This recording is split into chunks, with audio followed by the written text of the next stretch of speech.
Hello everyone, welcome to tech Sharmit. आज के session में हम शेल स्क्रिप्ट से रिलेटेड एक और टॉपिक कवर करेंगे, जिसमें हम देखेंगे कि कैसे हम शेल स्क्रिप्ट की हेल्प से किसी भी टेम्प डायरेक्टरी, सिस्टम में एक टेम्प डायरेक्टरी होती है, उसको उसका डेटा अगर हमारे को क्लियर करना है तो वो कैसे होता है। ठीक है। और इसकी नीड क्या होती है, पहले ये समझना इंपॉर्टेंट है, क्योंकि अगर आप कोई भी टेम्प फाइल क्रिएट करते हो तो उसका कुछ पर्पस होता है, या सिस्टम भी कई बार कुछ फाइल्स को क्रिएट करता है। तो होता क्या है, जब हमारे पास काफ़ी सारे टेम्परेरी फाइल्स इकट्ठी हो जाती है एक सिस्टम के ऊपर, तो उसको कई बार नीड होती है क्लियर आउट करने के लिए। और अब आप इस चीज़ को रिलेट करो किसी प्रोजेक्ट से, कि आपने कोई ऐसा प्रोजेक्ट बना रखा है जहाँ पे आप एक स्क्रिप्ट रन करते हो और स्क्रिप्ट से काफ़ी सारी टेम्परेरी फाइल क्रिएट हो रही है। तो अब हम स्टोरेज को ऑप्टिमाइज करने के लिए हम क्या करेंगे, हम एक ऐसा स्क्रिप्ट भी रेडी रखेंगे जहाँ पे जिसको एग्जीक्यूट करते ही वो फटाफट से टेम्परेरी फाइल्स को क्लियर कर दे। ठीक है। तो टेम्परेरी फाइल को जब भी आपको क्लियर करना है तो उसके लिए एक बहुत ही स्मॉल और सिंपल सी एक कमांड है, जिसको रन करते ही आप उसको क्लियर कर पाओगे। पर एक्चुअल में टेम्परेरी फाइल्स कहाँ होती है, कैसे उसको यूज़ किया जाता है, ये सारी चीज़ें अब हम इस सेशन में डिस्कस करने वाले हैं। ठीक है। तो एडवांटेज समझ में आया कि क्यों हमें टेम्परेरी फाइल क्लियर करना होता है, कि स्टोरेज को अगर ऑप्टिमाइज करना है तो उस केस के लिए हम टेम्परेरी फाइल्स को रिमूव करेंगे। और इस कमांड से क्या होता है, जितने भी आपके टेम्परेरी फाइल्स डेटा है वो सब रिमूव हो जाता है। तो एक तरह से ये सेंसिटिव भी है, कि अगर आपने टेम्परेरी फाइल्स में कुछ ऐसा रखा हुआ है इंटेंशनली जो आपको बाद में यूज़ हो सकता है, तो उस केस में आप ये कमांड रन मत करना। अदरवाइज़ आप इसको रन करके ट्राई कर सकते हो। और मैं यही रिकमेंड करूँगा कि हमेशा टेस्ट सिस्टम पर ही इस तरह की कमांड्स चेक करें। अदरवाइज़ आप कोई प्रोजेक्ट रिलेटेड डेटा भी रिमूव कर दोगे उससे बाय मिस्टेकनली। ठीक है। तो स्टार्ट करते हैं प्रैक्टिकल। सबसे पहले लोकेशन देखते हैं कि टेम्परेरी फाइल्स हमें मिलता कहाँ है, कैसे हम देखते हैं। तो उसके लिए हम यहाँ पे लिखेंगे सिंपल वर्क एल के, यहाँ पे लेंगे F4 और इधर लिखते हैं /home/tmp। और जैसा यहाँ पे कोड्स का इशू हुआ है तो कोड्स करेक्ट करना पड़ेगा अपने को। देखो यहाँ पे आ गया डायरेक्टरी में, टेम्प डायरेक्टरी है। अब इसको अगर 5 से ऑप्शन 5, ओके, यहाँ पे अभी आपको 5 ऑप्शन नहीं लेने दे रहा। Okay, no problem. अब अपन क्या करेंगे, वर्क एल के लिखेंगे, F4 लेंगे और इधर लगा देंगे स्लैश। स्लैश क्या रिप्रेजेंट करता है, मेन डायरेक्टरी, रूट डायरेक्टरी को। अब यहाँ से अपन लेते हैं ऑप्शन 5। यहाँ पे अगर आप देखोगे तो आपको एक डायरेक्टरी मिल जाएगा, टेम्प डायरेक्टरी, ये वाला। ठीक है। ये कौन सी डायरेक्टरी, ये डायरेक्टरी ही /temp है। अब होता क्या है, जब आप सिस्टम देखोगे तो आपके यहाँ पे भी काफ़ी सारे टेम्परेरी फाइल्स और डायरेक्टरीज क्रिएटेड होंगी ऑलरेडी। तो हमारा टारगेट उन्हीं को रिमूव करना होता है। और जैसा अभी हमने जो देखा वो क्या था, 5 लेंगे, यहाँ पे /home लिया था हमने, और /home के बाद में यहाँ पे tmp आपको दिखा होगा कहीं। बट ओवरऑल क्या करता है, वो टेम्परेरी फाइल्स को ही डिलीट करने का मैं प्रोसेस बता रहा हूँ। तो अभी जैसे मैंने कुछ एग्जांपल्स रन किए तो उस टाइम पे मेरे पास क्या था, डेटा यहाँ पे अवेलेबल था। इधर से 5 लिया था मैंने, और इधर हमारे पास टेम्प, ये वाला फोल्डर। तो इस डायरेक्टरी के अंदर जैसे अभी आप फिर से देख रहे हो डेटा यहाँ पे शो हो रहा है ना। अब हम क्या करेंगे, इसको रिमूव करेंगे। टेम्परेरी फाइल्स, ये सब टेम्परेरी फाइल्स हैं। VS कोड टेम्परेरी फाइल, जो भी टेम्परेरी फाइल्स होती है सिस्टम पे, वो सारी यहाँ पे स्टोर्ड हो रही है। अब इनको क्लोज करने के लिए, इनको रिमूव करने के लिए अपन क्या करेंगे, एक स्क्रिप्ट रेडी करेंगे। और फिर जैसे ही वो स्क्रिप्ट रन होगी तो हमारा जो टेम्परेरी डेटा है वो रिमूव हो जाएगा।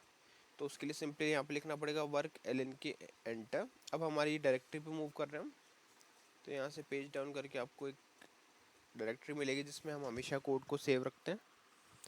तो ये वाला डायरेक्टरी है वो, उसको लेंगे ऑप्शन 5। और ये एक फ़ाइल बनी हुई है shermit.sh नेम से, जो एक एग्जीक्यूटेबल फाइल है।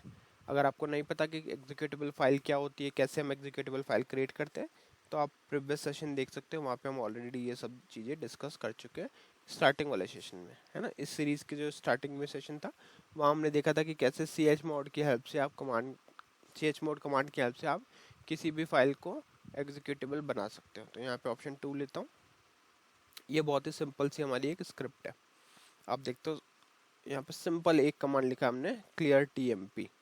तो ये क्लियर tmp क्या करता है, टेम्परेरी फाइल्स को क्लियर करता है। कोड की अगर बात करें, स्क्रिप्ट की बात करें, तो यहाँ पे हमने सबसे पहले एक मल्टी लाइन कमेंट रखा हुआ है। और मल्टीलाइन कमेंट रखने का पर्पस बस इतना ही है कि हम इसमें जो भी सेशन का टॉपिक है या जो भी चीज़ हम वर्क कर रहे हैं वो सारा यहाँ पे आएगा। जैसे प्रेजेंटेड बाय, किसने प्रेजेंट किया, सेशन क्या है, CLR TMP शेल स्क्रिप्ट, है ना, ये हमारे टॉपिक का नेम है। और यहाँ पे हम उस कमांड को बस रन कर रहे हैं। तो रन करने के लिए सिंपल आपको इस तरह से लिखना है CLR TMP, और इसके बाद में जस्ट इंट्रोडक्शन के लिए या जस्ट एक मैसेज के लिए एक मैसेज प्रिंट कर देते हैं, टेम्परेरी फाइल्स इज रिमूव्ड। ठीक है, इतना करके सिंपल इसको करेंगे सेव F3 से और फिर से F3 एग्जिट। ठीक है, अब हमें क्या करना है, दूसरे सेशन पे चल के यहाँ पे इस स्क्रिप्ट को रन करेंगे। तो रन करने के लिए यहाँ से बैक कर लेते हैं, रन करेंगे वर्क LNQSH एंटर, और यहाँ पे आपको वो स्क्रिप्ट का पाथ लिखना है। अब पाथ अगर जिनको नहीं पता कि कहाँ से मिलता है तो उसी शेल स्क्रिप्ट के ऊपर आप ऑप्शन 5 लोगे और यहाँ पे आपको ये पूरा इसका पाथ लिखा हुआ दिख जाएगा। तो यही सेम पाथ हम यहाँ पे पुट करेंगे स्क्रिप्ट को रन करने के लिए। और जैसे मैंने बताया कि स्क्रिप्ट को रन करने के लिए आपको पहले से इसको एग्जीक्यूटेबल बना के रखना पड़ेगा। तो अभी हम यहाँ पाथ पुट कर रहे हैं /home/sharmet/sharmet.sh और एंटर। जैसे ही हमने यहाँ पे एंटर किया, आई थिंक इसने टेक्स्ट ओके उसमें कुछ इशू है, देखते हैं स्क्रिप्ट के अंदर।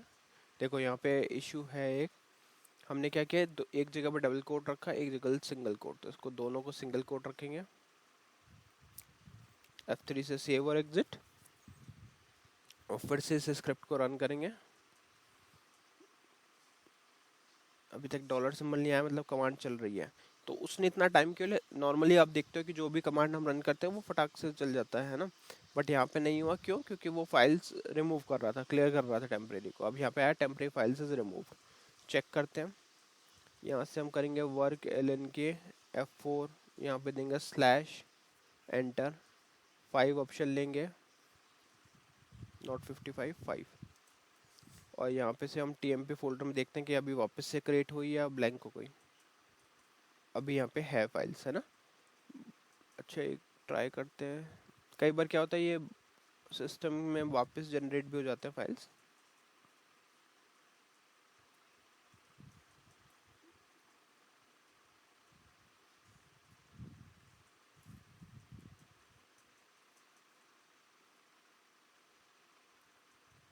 ये रहा टेम्प, सॉरी हम गलत फोल्डर देख रहे थे, ये वाला टेम्प का है ना, TMP अलग है, टेम्प अलग है। तो यहाँ पे आप देखोगे ये सब जो फाइल्स का डेटा था वो क्लियर हो चुका है।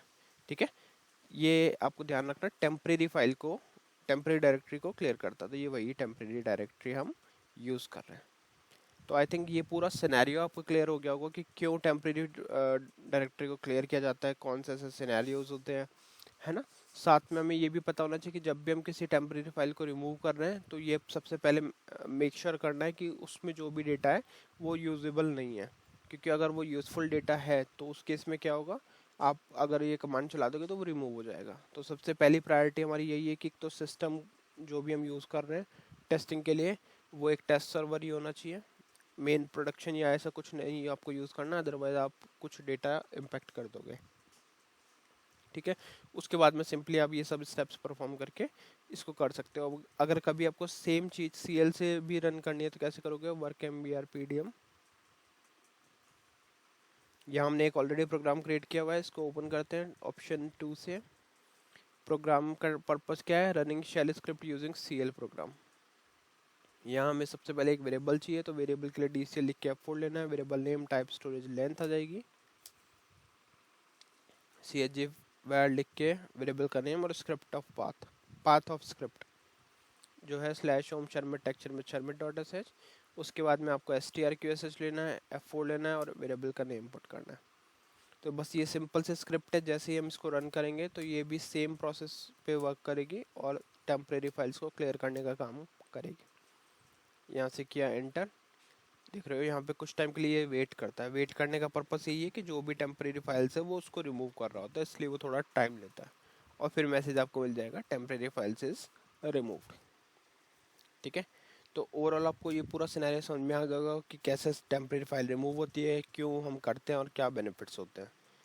आज के लिए इतना ही था। नेक्स्ट सेशन में बाकी टॉपिक डिस्कस करेंगे। So thank you for watching texture में।